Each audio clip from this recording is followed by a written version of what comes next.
ভিক্ষা করা হারাম নয়, কিন্তু চাঁদা নেওয়া হারাম।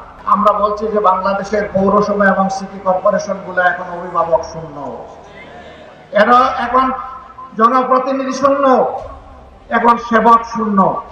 আমরা বলছি আগে তাড়াতাড়ি জনদুর্ভোগ নিরসনের জন্য স্থানীয় নির্বাচনটা দিতে হবে। স্থানীয় নির্বাচন হলেই জনগণের এই দুর্ভোগটা কাটবে। তারপরে অবশ্যই জাতীয় নির্বাচনও দিতে হবে। তবে জাতীয় নির্বাচনের আগে জনগণ চায় মৌলিক কিছু সংস্কার হতে হবে।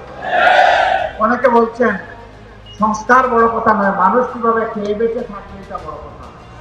মানুষ খেয়ে বেঁচে থাকার জন্যই সংস্কার প্রয়োজন, যাতে নির্বাচনে কালো টাকা এবং পেশি শক্তির প্রভাব সৃষ্টি না হয়, এই জন্যই সংস্কার প্রয়োজন।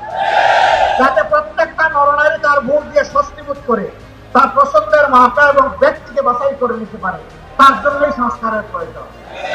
যাতে দেশের প্রত্যেকটি যুবক যুবতী যাদের বয়স হয়েছে 18 থেকে উপরে, তারা যেন তার নিজের ভোটটা নিজে দিতে পারে, এই জন্য সংস্কারের প্রয়োজন। যাতে প্রবাসে থাকা আমাদের সহযোদ্ধারা যারা এই 24 সালের সংগ্রামকে, আন্দোলনকে, লড়াইকে সফল করার জন্য বিদেশের মাটিতেও মিছিল করে জেলে গিয়েছে, তাদের ভোট নিশ্চিত করার জন্য সংস্কারের প্রয়োজন। এই সংস্কারগুলো মৌলিক সংস্কার করেই তারপরে যে ভোটটা দেওয়া হবে, যে নির্বাচন দেওয়া হবে, সেটা আমরা ওই নির্বাচন যথাসময়ে হোক সেটা আমরা চাই। সরকার এটা নিয়ে গড়িমসি করুক বা লেন্দি করুক, এটা আমাদের কাম্য নয়। আবার এটা আমরা বলবো না যে 1 মাসের মধ্যে নির্বাচন দিয়ে দাও, কারণ আমরা জানি 1 মাসের মধ্যে সংস্কার সম্ভব নয়।